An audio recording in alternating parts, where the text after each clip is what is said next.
In this lecture, we are going to obtain series solution of the Bessel equation. So first, what is Bessel equation? The equation of the type 1 is known as Bessel equation because t equal to 0 is not an ordinary point for the equation 1. In previous cases, t equal to 0 is an ordinary point for Hermite equation and also for Legendre equation. For both cases, we got an ordinary point in the given region. Whatever the process we followed in both Hermite and Legendre equation, do the same process here to check the analyticity of the functions. That means coefficient of x dash and x after writing its standard form. So far, we have to write the standard form of equation 1. For that, we have to make the coefficient of highest order to 1. So, equation 1 through divided by the coefficient x double dash, that is t square, we get x double dash 1 by t of x dash plus 1 by t squared of t square minus t squared into x equal to 0. Where the functions d1 of t and d2 of t are 1 by t and 1 by t squared into t square minus p square. At t equal to 0, d1 and d2 attains the value infinity because 1 by 0, here also 1 by 0, both are having the value infinity at t equal to 0.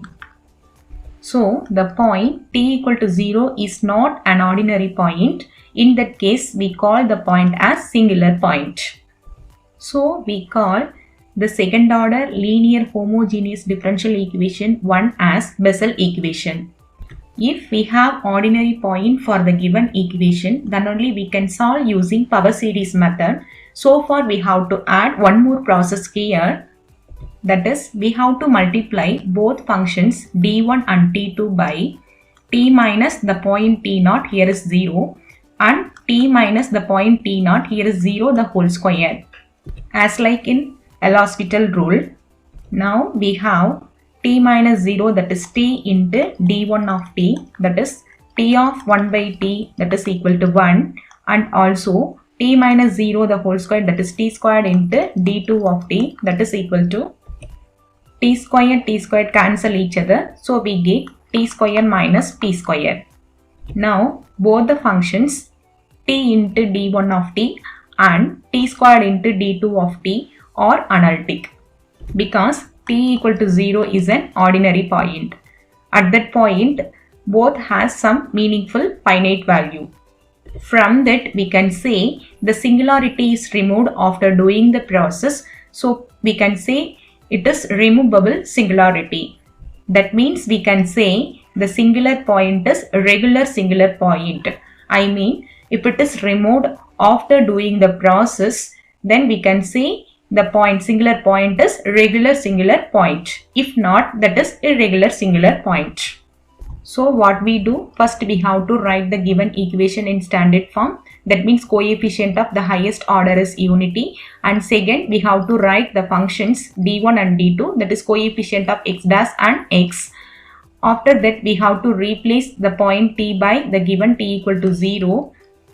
Then d1 and d2 are finite, means that is ordinary point. If it is infinite, means that is singular point. As a third step, if you do the process of t minus t0 into d1 and t minus t0 the whole squared into d2 and replace t by 0 in both the functions, if we get a finite value, then we can say the singular point is regular singular point. So, the equation 1 possesses a regular singular point at t equal to 0 and t minus t0 into d1 and t minus t0 the whole squared into d2, where t minus 0, that is t into d1 and t squared into d2 are analytic. Therefore, equation 1 is called the Bessel equation of order P. Now, let us assume power series as solution for the given Bessel equation of order P.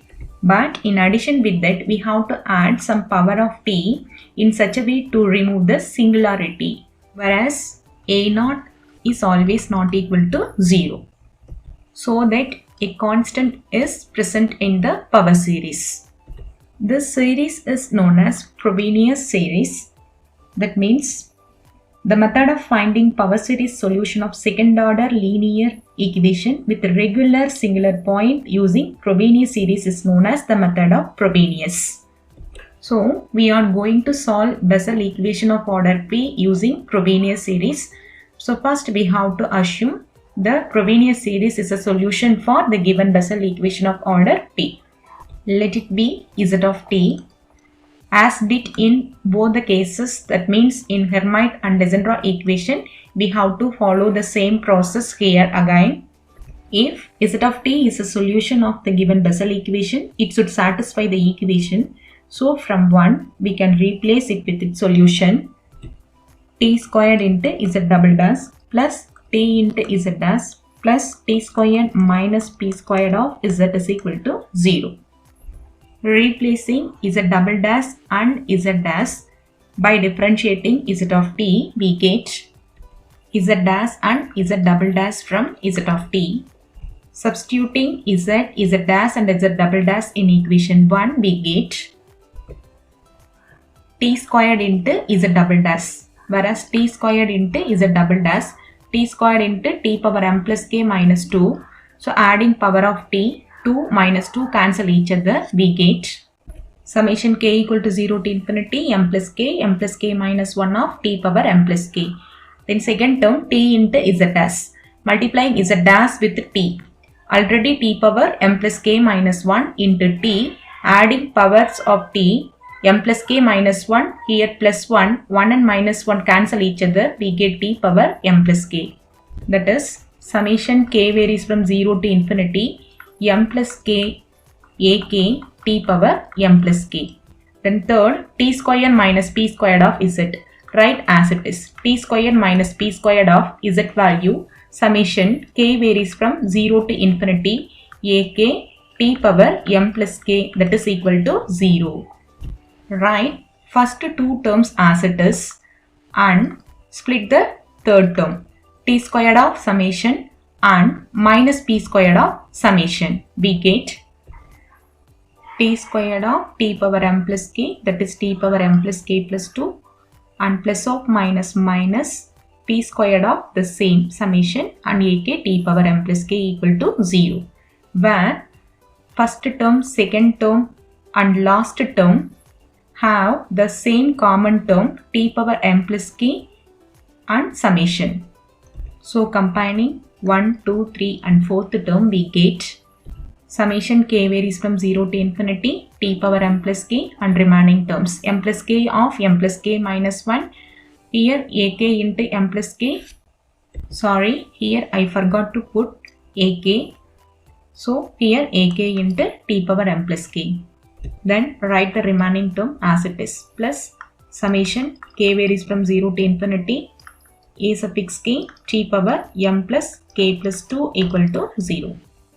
For these two terms, m plus k is the common term, so take it out. M plus k of remaining here m plus k minus 1, here m plus k outside, so rest of the value is 1.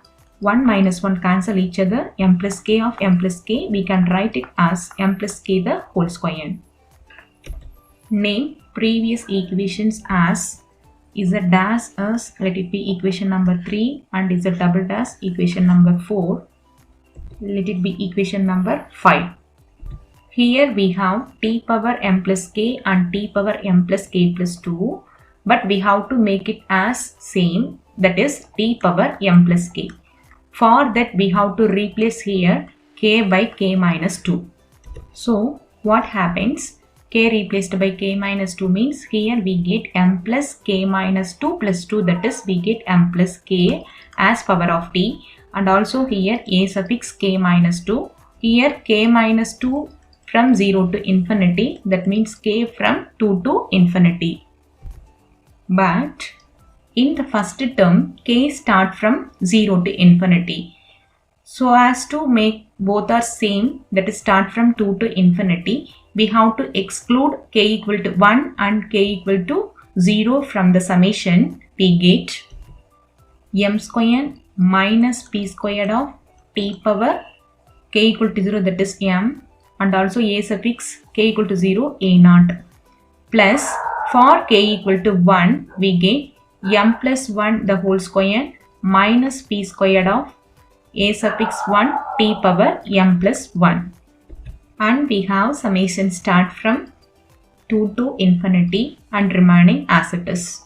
Now summation k varies from 2 to infinity and t power m plus k common to both the terms. So take it out. We have remaining terms inside as m plus k the whole square plus p square of ak plus here a k minus 2. Sorry, minus p square. Let it be equation number 6. Equation 6 is equal to 0 means each and every term is equal to 0. So equating separately to 0, we get the first term equal to 0, the second term equal to 0, and the third term, that is summation of the term, is equal to 0 means the value inside the bracket is equal to 0. Let it be equation number 7. Consider these two as sub-equations. Here a0 not equal to 0, that implies m squared minus p squared equal to 0. We get m is equal to plus or minus p. Since p is positive constant, the individual equation gives two different distinct roots, that is positive p and negative p. Here equating coefficient of lowest power of t to 0, we get an equation. That equation is nothing but individual equation. That is m squared minus p squared equal to 0. The equation is known as individual equation. From that we have two roots p and minus p. For that we have two cases, case 1 and 2. That means two independent solutions for the given equation. Case 1, let us assume m is equal to p. From equation 1 of 7, replacing m by p, we get a1 of p plus 1 the whole square minus p squared equal to 0. a1 of p squared plus 2p plus 1 minus p squared equal to 0. a1 of 1 plus 2p is equal to 0. Since p greater than 0, we get a1 is equal to 0. Similarly, replacing m by p, in equation 2 of 7, we get p plus k the whole square minus p square of ak plus ak minus 2 equal to 0. p square plus k square plus 2kp minus p square of ak plus ak minus 2 is equal to 0. That is k of k plus 2p of ak is equal to minus a suffix k minus 2. From that ak is equal to minus ak minus 2 by k of k plus 2p. Let it be equation number 8. This is the main equation to get the generalization. Here we have to replace k by 2 to infinity because from summation k varies from 2 to infinity. So replacing k by 2, 3, 4 and so on up to infinity, that means k varies from 2, 4, 6 and so on, that is even numbers, and also k start from 3, 5, 7 and so on to odd numbers up to infinity. Now replacing k by odd numbers start from 3 and 5, 7 and so on, we get from equation 8, replacing k by 3, a suffix 3 equal to, right from equation 8, minus a suffix 3 minus 2, that is 1, divided by k value 3 of 3 plus 2p, where already proved a1 is equal to 0 in previous case. So it will be equal to 0. So we get a3 is equal to 0. Similarly, for k is equal to 5, a5 is equal to a suffix 5 minus 2, that is 3 in equation 8. So a5 in terms of a3, but a3 is equal to 0. So from that we get a5 is equal to 0. Similarly, for next, for k equal to 7, a7 is equal to minus a suffix k minus 2, that is 7 minus 2, a5 divided by whatever it may be. We get a5 is equal to 0. So A7 also equal to 0. Proceeding like that, we get A suffix odd number is equal to 0. That is A1, A3, A5, A7 is equal to 0. General form of odd number is 2k minus 1 is equal to 0.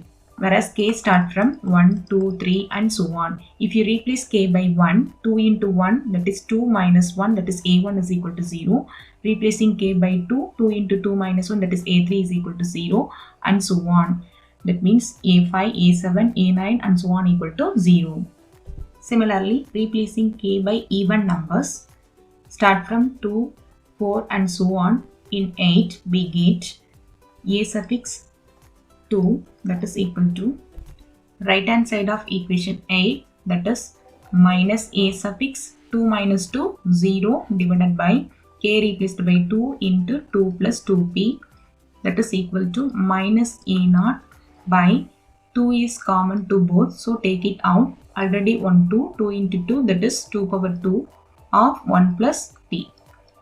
Similarly, substituting k is equal to 4 in equation 8, A suffix 4 is equal to minus A suffix 4 minus 2 that is 2 by k replaced by 4 of 4 plus 2p that is equal to minus E2 divided by 2 is common to both the terms. Take it out. Already 4 into 2 that is 8 of 2 plus p. Similarly, for k equal to 6 we get the answer. Proceeding like this, we get general term A suffix even number that is 2k. To write this general term, we have to compare two consecutive A suffix even number. For A2, A suffix 2 minus 2, the number 2 into 2 plus 2p. For A4, A suffix 4 minus 2, the number 4 into 4 plus 2p. For A6, A suffix 6 minus 2, the same 6 into 6 plus 2p. If it is AK, what happens? Or if it is A2k, what happens? We have to write it. Once again, A suffix anything. Here the right hand side minus of A suffix anything minus 2 whole divided by the same thing into same thing plus 2p. As like 2, 4, 6 we have to write for 2k. So A suffix 2k is equal to minus A suffix the same 2k minus 2 whole divided by the same 2k of the same thing 2k plus 2p. Suppose if it is m, we have to write m minus 2 m into m plus 2p. Or we can rewrite it as A2k is equal to minus A suffix 2k minus 2 whole divided by 2 is common to both. So take it out. Already 2 into 2 4k of remaining k plus p. Similarly, A suffix 2k minus 2 that is 2k minus 2 minus 2 2k minus 4. 2k minus 2 of 2k minus 2 plus 2p, whereas 2 is common to all the terms, take it out. Here also 2 is common, 2 into 2 that is 4, remaining k minus 1 in first factor and here k minus 1 plus p in the second factor or p plus k minus 1. Substituting A2k minus 2 in equation star, we get A suffix 2k is equal to minus 1 by 4k of k plus p. A 2k minus 2 is replaced by here minus A suffix 2k minus 4 whole divided by 4 of k minus 1 p plus k minus 1. Similarly, replacing A 2k minus 4 we get from the flow for the first k into p plus k, here for the second k minus 1 into p plus k minus 1. For A suffix 2k minus 4 we can able to write minus 1 by multiple of 4. Next in the sequence k minus 1, definitely we get k minus 2, and for the next factor here k plus p or p plus k, here p plus k minus 1, definitely here p plus k minus 2. Similarly, we can able to write the factors. This flow end with A2 and finally A0. I mean A6, A4 and A2. A2 in terms of A0. So we can write here A6 as 4 into 3. Here A4 as 4 into 2. Here A2 as 4 into 1. That is multiple of 4 we are having in each and every denominator. In another way, 4 into 3, that means in bracket 3 plus p, 4 into 2, 2 plus p, 4 into 1, 1 plus p. Here come to the point 4 into k, k plus p, 4 into k minus 1, k minus 1 plus p. Similarly, we can write. Finally, end with A0. Comparing the flow of denominator, I mean the factors in denominator. Here 4 repeatedly we are having in each and every denominator, and also here first denominator k, k minus 1, k minus 2 and so on to 3, 2, 1. So start from k, end with 1. That means k, k minus 1, k minus 2 and so on to 3, 2, 1. We can rewrite as k factorial. Next, k plus p minus 1, k plus p minus 2, similarly k plus p minus 3 and so on to 2 plus p, here 1 plus p, but not end with 1. That means we need some more terms to rewrite as k plus p factorial, k plus p minus 1, k plus p minus 2 and so on to p plus 1. Again adding some more terms, reducing 1 from the last, that is p minus 1 and so on to 1. We can rewrite as k plus p factorial. So far we have to add p minus 1 and so on to 1 in both numerator and denominator. We have a2k is equal to k minus 1 and so on to 1, that is k factorial. 4 into 4 into 4, how many times? K times. So we can rewrite as 4 power k, and also remaining k plus p, then k plus p minus 1 and so on to, we are having up to p plus 1. So here we have to add some more terms to rewrite as k plus p factorial. So far, multiplying both denominator and numerator by p of p minus 1, p minus 2 and so on to 1. P of p minus 1 and so on to 1. Also note the point, up to first term, that is minus. For first two terms, minus into minus plus. Up to first three terms, that is minus. Again up to fourth term, minus into minus 4 times, that is plus. So we are having alternative positive negative. So far we have to put minus 1 the whole power k. If it is odd, we get negative. If it is even, we get positive. Remaining A0. Write as it is A0. That is a suffix 2k is equal to minus 1 the whole power k, p minus 1 and so on to 1. We can write it as p factorial of A0 whole divided by k factorial 4 power k, k plus p, I mean p plus k minus 1 and so on to 1. We can rewrite as p plus k the whole factorial.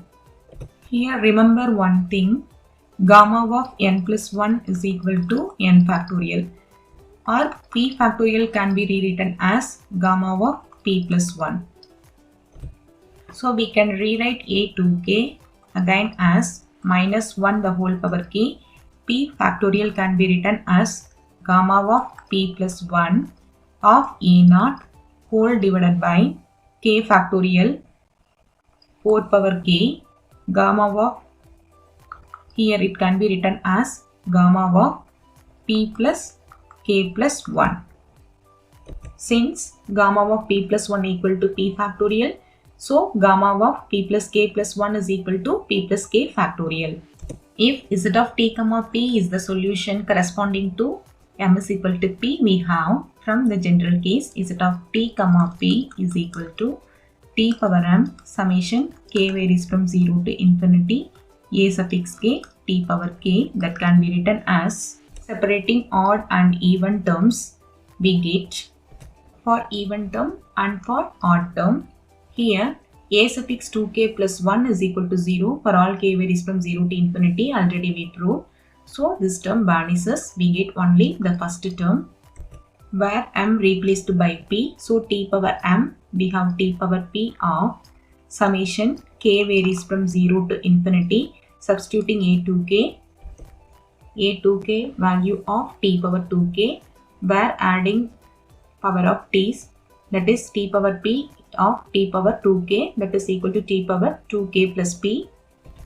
In denominator, write 4 as 2 power 2 the whole power k, that is 2 power 2k. Here 2 power 2k, here t power 2k. Also multiplying 2 power p and dividing 2 power p in such a way to retain the same value. Now we can able to combine 2 power p and 2 power 2k in denominator, adding powers of 2, that is 2 power 2k plus p, that is summation 2 power p minus 1 power k gamma of p plus 1 a naught whole divided by 2 power p of 2 power 2k, that is 2 power 2k plus p of k factorial gamma of p plus k plus 1 into t power 2k plus p. Here numerator t power 2k plus p, denominator 2 power 2k plus p. Combining both the terms, we can write it as t by 2 the whole power 2k plus p. So we get here a naught 2 power p and gamma of p plus 1 all are constants. So take it as out of summation. We have a naught is an arbitrary constant. So choose a naught as 1 by 2 power p gamma of p plus 1. So we have from the last, the solution z of t comma p is called the Bessel function of order p of first kind, denoted by jp of t. For case 2, replacing m by minus p, in the last case we get z of t comma minus p, that is equal to, here p replaced by minus p, that we can say j minus p of t, whereas in the previous case j p of t. Also note the point, jp of t and j minus p of t are convergent. To check convergency, modulus of a term divided by its previous term in the sequence tends to 0 as k tends to infinity. Replacing the value a 2k plus 2 from the previous, we get 4 into k plus 1 into p plus k plus 1, and also cancel t power p plus 2k by t power 2k plus p, and remaining t power 2 within modulus. As k tends to infinity, that means k tends to a large value, anything by a large value tends to 0. So converges, provided modulus of t less than infinity. Hence jp of t is convergent. Also we can say jp of t is bounded. If jp of t is bounded, j minus p of t is unbounded near origin. Hence, two solutions are linearly independent, so that they form a basis of solution of 1. Hence, we can conclude a general solution of the Bessel equation when p is not an integer is z of t is equal to a of jp of t plus b of j minus p of t. Once again, we recall the things. First, we have to write the standard form. Second, check analyticity. If not, we have to do one process. After doing the process, D1 and D2 both are analytic. Here we admit a singular point, so we have to use Frobenius series to solve this. In Frobenius series, the coefficient of least power of t is equal to 0, that is integral equation. From that we have quadratic equation. By solving, we get 2 roots. So far we are getting 2 cases as a final solution. Hence, we have finally z of t is a solution for the given Bessel equation of order p.